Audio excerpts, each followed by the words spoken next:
প্রিয় দর্শক, আসসালামু আলাইকুম। আজকে ইসলামিক দলগুলোর নতুন একটি চমকের খবর আপনাদের সামনে উপস্থাপন করব।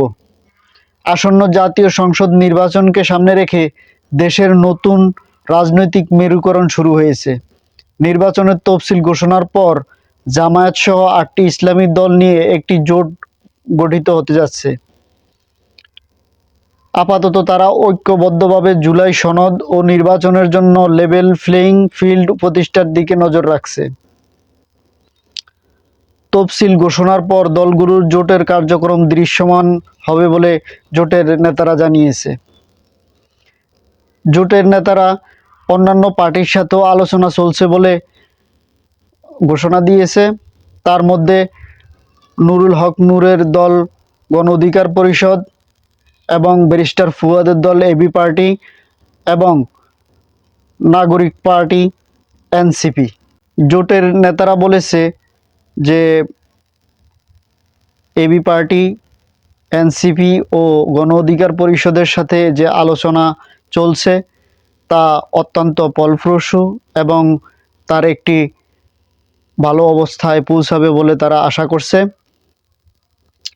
প্রিয় দর্শক, ইসলামিক দলগুলোর মধ্যে যে ৮টি দলের জোটের কথা সরগরমভাবে শোনা যাচ্ছে এবং জোটগুলো প্রায় সিদ্ধান্তে পৌঁছে গেছে।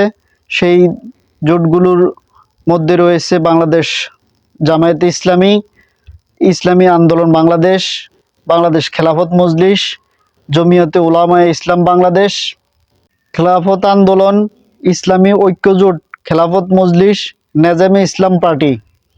প্রিয় দর্শক, জোটের নেতারা বলছে এবং জামায়াতে ইসলামী এবং ইসলামী আন্দোলন বাংলাদেশের নেতারা বলতেছে তারা যে জোট গঠন করেছে এবং যাদের সাথে আলোচনা হচ্ছে, সামনে যে নির্বাচন, সে নির্বাচনে যদি লেভেল প্লেইং ফিল্ড তৈরি না হয় এবং জাতীয় ঐক্যমত্য পোষণের মাধ্যমে যে সুষ্ঠু নির্বাচনের যেই সিদ্ধান্ত, সেই সিদ্ধান্তে যদি ডক্টর ইউনূস উপনীত হতে না পারে এবং জুলাই সনদের আইনি ব্যবস্থা যদি করতে না পারে, তাহলে তারা একটি বৃহত্তর আন্দোলন গড়ে তুলবে। সেটা তারা যেই সমস্ত জোটগুলো করেছে যে সকল দলের সাথে, সেই সকল দলকে নিয়ে একসাথেই তারা মাঠে আন্দোলন করবে বলে জামায়াতে ইসলামী সহ জোটের নেতারা জানিয়েছে।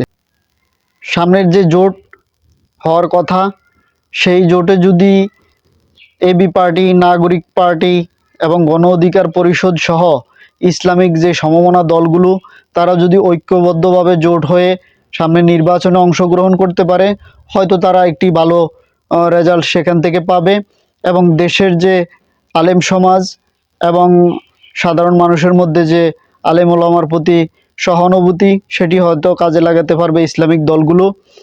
নয়তোবা দেশের রাজনীতি একটি ভিন্ন রূপ নিতে পারে। তবে বিএনপির সাথেও কয়েকটি দলের জোট হয়েছে বলে তারাও জানিয়েছে। প্রিয় দর্শক, সামনে আরও গুরুত্বপূর্ণ নিউজ নিয়ে আপনাদের সামনে আমি হাজির হব। আমাদের চ্যানেলটি সাবস্ক্রাইব করে রাখুন এবং কমেন্টে আপনার মতামত জানান। ধন্যবাদ। আল্লাহ হাফেজ।